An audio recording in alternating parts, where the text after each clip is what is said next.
रफ्तार देने के लिए केंद्र सरकार कई योजनाएं चला रही है। इसी कड़ी में देश की रफ्तार की बात करें तो रेलवे को कैसे पीछे छोड़ा जा सकता है। लगातार रेलवे सेक्टर में विकास हो रहा है। वंदे भारत जैसी विकसित ट्रेनें लगातार भारत को मिल रही हैं। देश के कई इलाकों में वंदे भारत ट्रेन को चलाया जा चुका है। इसी कड़ी में करीब 26 जून को प्रधानमंत्री नरेंद्र मोदी वीडियो कॉन्फ्रेंसिंग के जरिए 5 वंदे भारत एक्सप्रेस ट्रेन को हरी झंडी दिखाएंगे। इस दौरान जहां 5 जगहों पे अलग अलग शहरों में, चाहे मुंबई की बात करें, बेंगलुरु की बात करें, पटना की बात करें, वहां पे तमाम रेलवे के जो अधिकारी हैं वो मौजूद रहेंगे। तो निश्चित रूप से एक बड़ी सौगात देश को प्रधानमंत्री नरेंद्र मोदी 26 जून को देने जा रहे हैं। वंदे भारत ट्रेन की बात करें तो पूरी तरीके से वंदे भारत ट्रेन आधुनिक है। इसमें सीसीटीवी कैमरे लगाए गए हैं। इसके अलावा इसमें ऐसी व्यवस्थाएं लगाई गई हैं, चाहे वाईफाई की बात करें या जो गार्ड की जो सुविधा है वो यहाँ पे लगाई गई है। बेहतर सुविधा किस तरीके से दिया जा सके, लगातार वंदे भारत ट्रेन एक्सप्रेस को भी कहीं ना कहीं अपग्रेड किया जा रहा है। तो निश्चित रूप से करीब 26 जून को प्रधानमंत्री नरेंद्र मोदी देश को एक बड़ी सौगात देने जा रहे हैं। सपा कार्यालय में बैठकों का दौर लगातार जारी है। बीते 3 दिनों से लगातार सपा कार्यालय में बैठकें चल रही हैं। पहले सेक्टर प्रभारियों की बैठक बुलाई गई, उसके बाद लोकसभा प्रभारियों की बैठक बुलाई गई और आज गोरखपुर क्षेत्र के और अन्य क्षेत्रों के लोगों को बुलाकर बैठक की गई। बैठक में रणनीतियों पर, लोकसभा चुनाव को लेकर जो रणनीतियां हैं उसको लेकर चर्चा हुई। इसके अलावा अखिलेश यादव बैठक में मौजूद थे, उनके नेतृत्व में बैठक हुई। उसके अलावा प्रदेश अध्यक्ष नरेश उत्तम पटेल भी आज की इस बैठक में मौजूद रहे और पार्टी के सभी बड़े पदाधिकारी भी मौजूद थे। आपको बता दें, अखिलेश यादव ने कहा है कि 30 जून को सपा कार्यालय में एक बड़ी बैठक होगी जिसमें समाजवादी पार्टी के सभी बड़े पदाधिकारी मौजूद रहेंगे और बैठक में जो है वो काफी ज्यादा अहम मानी जा रही है, क्योंकि बूथ स्तर से लेकर संगठन के मजबूत करने को लेकर और यहाँ तक कि लोकसभा चुनाव में प्रत्याशियों के नाम के चयन तक को लेकर चर्चा होगी इस बड़ी बैठक में। और काफी बड़ी बैठक होगी और इसमें ये भी चर्चा होगी कि जो समाजवादी पार्टी का जो रथ चल रहा है, लोक जागरण रथ, वो लखनऊ में कब निकाला जाएगा, उसको लेकर भी मंथन किया जाएगा। सपा कार्यालय में बैठकों का दौर लगातार जारी है। बीते 3 दिनों से लगातार सपा उत्तर प्रदेश में कभी आतंक का पर्याय रहे माफिया अतीक अहमद की गोली मारकर प्रयागराज के कॉलबिन अस्पताल में हत्या की गई थी। बीती रात की अगर हम बात करें तो ईडी ने अतीक अहमद के साथियों के ठिकानों पर जोरदार छापेमारी की थी। करीब 1 दर्जन ठिकानों पर अतीक अहमद के छापेमारी की गई थी, जहां से तमाम दस्तावेज बरामद किए गए हैं। ये दस्तावेज उन कारोबारियों के पास से बरामद किए गए हैं जो कहीं ना कहीं रियल एस्टेट के कारोबार से जुड़े हुए हैं। छापेमारी प्रयागराज, लखनऊ, नोएडा और दिल्ली जैसे इलाकों में हुई है। अब देखना होगा कि छापेमारी में ईडी के हाथ कौन से अहम दस्तावेज लगे हैं। लखनऊ विकास प्राधिकरण की महंगी जमीनों की फर्जी रजिस्ट्री करने वाला बाबू लिपिक को बर्खास्त कर दिया गया है। यानी कि लिपिक ने मिली भगत के चलते गोमती नगर जैसे पड़ोस इलाके की बहुत सारी जमीनों को रजिस्ट्री कर दी थी। साफ तौर पे उन मिली भगत लोगों के साथ में मिल करके रजिस्ट्री किया है। इसके साथ में लगभग 15 दिन तक इसकी जांच जो है वो चलती रही। जांच में दोषी पाए जाने पर एलडीए-बीसी इंद्रमणि त्रिपाठी ने उसे बर्खास्त कर दिया है। उत्तर प्रदेश की योगी सरकार 21 जून को होने वाले अंतर्राष्ट्रीय योग दिवस को व्यापक तौर पर मनाने जा रही है। इसको लेके इस बार सभी परिषदीय और उच्च परिषदीय स्कूलों को भी एक दिन के लिए खोला जाएगा। इसको लेके बेसिक शिक्षा निदेशक ने सभी बीएसए को आदेश जारी किए हैं कि इस बार बेसिक शिक्षा के सभी स्कूलों को एक दिन के लिए खोला जाएगा। इसके तहत योग दिवस मनाया जाएगा।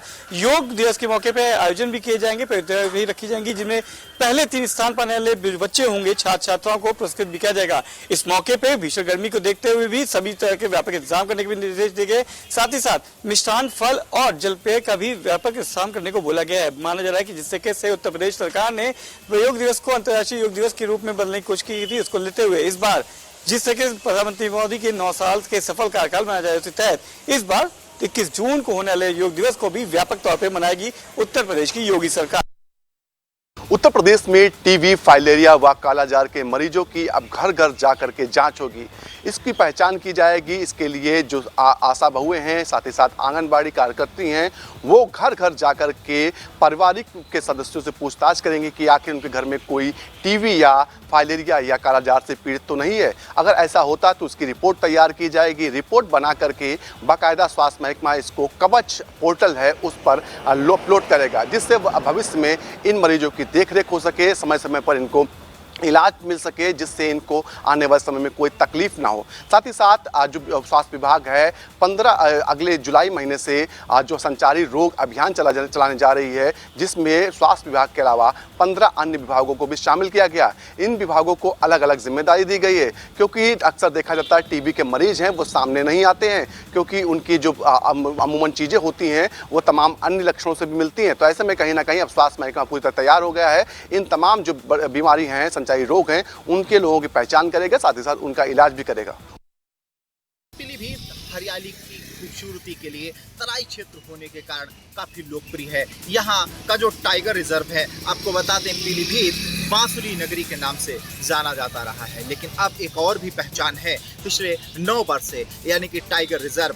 पीलीभीत का जो टाइगर रिजर्व है वो इस बार 9 वर्ष का हो गया है और टाइगर रिजर्व वहाँ पर सैलानियों का आना जाना लगा रहता है। 15 नवंबर से शुरू हुआ था, 15 नवंबर 2022 से सैलानियों का आवागमन शुरू हुआ और वहीं अब 15 जून को यानी कि 6 माह तक ये सैलानियों का आना जाना रहा और आज 15 जून को टाइगर रिजर्व बंद कर दिया जाएगा। इसके द्वार बंद कर दिए जाएंगे। अब सफारी से आनंद आप नहीं ले सकेंगे 6 माह तक। वहीं अगर हम टाइगर रिजर्व की बात करें तो टाइगर रिजर्व यहाँ टाइगर जिनकी संख्या 65 है, वहीं तेंदुआ जिनकी संख्या 101 है, तो इस तरह से और भी जंगली जानवर यहाँ पर हैं। तो टाइगर रिजर्व खूबसूरती के लिए जाना जाता है, चूका बीच खूबसूरती के लिए जाना जाता है। पर्यटक स्थल लगातार यहाँ आते रहे हैं और हरियाली यानी कि जो प्राकृतिक वातावरण उसका लुत्फ उठाते रहे हैं, लेकिन आज 15 जून के बाद टाइगर रिजर्व बंद कर दिया जाएगा। अब सैलानी टाइगर रिजर्व में नहीं घूम सकेंगे। पीलीभीत न्यूज़ वन इंडिया की खबर का एक बार फिर हुआ है दमदार असर, जहां प्रमुखता से न्यूज़ वन इंडिया ने खबर दिखाई थी अवैध बिल्डिंगों की। उस पर कार्रवाई करते हुए जिलाधिकारी माला श्रीवास्तव ने 6 बिल्डिंगों को सीज किया है और वहीं जो अवैध बिल्डर हैं उनको नोटिस भी जारी किया गया है कि बिना मानक के आप बिल्डिंग बनाएंगे तो कार्रवाई सुनिश्चित कराई जाएगी। फिलहाल बिल्डरों पर कार्रवाई करना और उस पर इतिश्री कर लेना यही बहुत नहीं होता। आखिर ये बिल्डिंग बन कैसे रही है, इसमें विकास प्राधिकरण के जो लिप्त अधिकारी हैं, जो जय हैं, उन पर कार्रवाई संभव है। फिलहाल अब देखना ये होगा कि जिला अधिकारी का ये अभियान निरंतर कब तक जारी रहता है और उन भ्रष्ट अधिकारियों के ऊपर जिला अधिकारी की तरफ से किस तरह का चाबुक चलता है, ये देखने वाली बात होगी।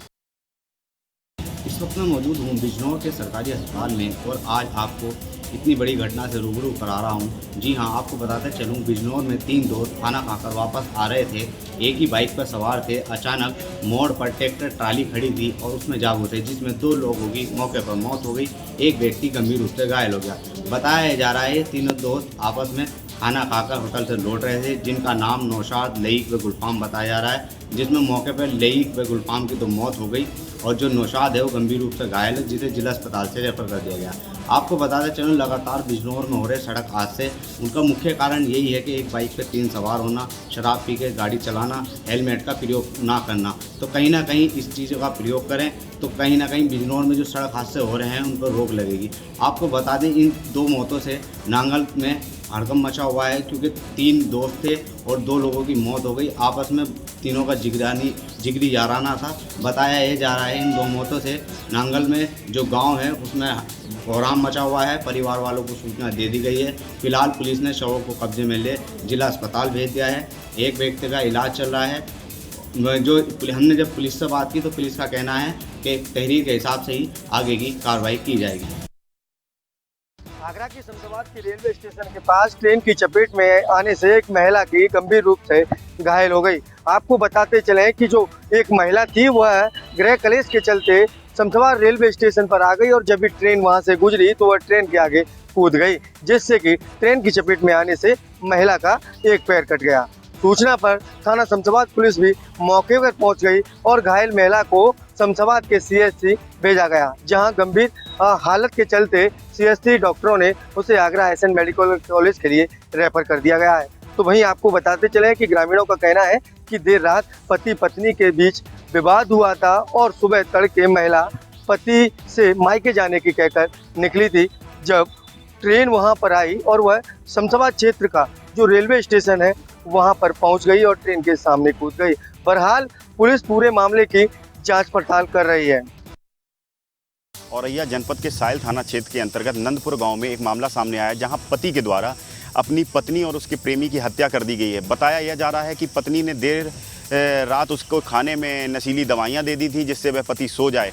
पति की देर रात आँख खुलती है, वह ऊपर जाकर देखता है तो पति ने जो देखा कि वहाँ पर पत्नी और उस प्रेमी एक साथ लेटे हुए थे। इसी दौरान वह उन पर ईंट से हमला कर देता है, दोनों के हाथ पैर बांधकर उन पर लगातार वार करता है जिससे उनकी मौके पर मृत्यु हो जाती है। और यह गोरखपुर जिले में लगातार मिल रही चौकी इंचार्जों की शिकायत पर गोरखपुर के एसएसपी डॉक्टर गौरव ग्रोवर ने आपको बता दें कि 2 दर्जन से अधिक चौकी इंचार्जों का स्थानांतरण इस चौकी से उस चौकी किया है। काफ़ी दिनों से लोग चौकी पर तैनात थे और उनकी शिकायत आम जनता के माध्यम से वरिष्ठ पुलिस अधीक्षक को मिल रही थी। वरिष्ठ पुलिस अधीक्षक ने कार्रवाई करते हुए 2 दर्जन से अधिक चौकी इंचार्जों का स्थानांतरण किया है।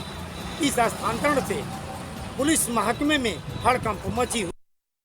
डीसीपी सेंट्रल प्रमोद कुमार लगातार इस तरह का एक्सपेरिमेंट लगातार करते रहते हैं। उनका साफ तौर पे कहना है कि अपराध रोकने में किसी भी तरह की लापरवाही ना बरती जाए और एक ही चौकी में लगातार लंबे समय तक एक चौकी इंचार्ज को नहीं रहने देते हैं। वो लगातार इस तरह का एक्सपेरिमेंट इसलिए करते हैं कि जिससे कि जो क्षेत्र में अपराध है उसको रोका जा सके और जो पुलिस गश्त है वो लगातार होती रहे। आपको बताते चले कि नवाबगंज वो पांडु नगर चौकी की लगातार शिकायतें मिल रही थी कि वह क्षेत्र में गश्त नहीं कर रहे हैं और जो छोटी मोटी जो भी घटनाएं हुई हैं उन घटनाओं का अभी तक खुलासा नहीं हो पाया था।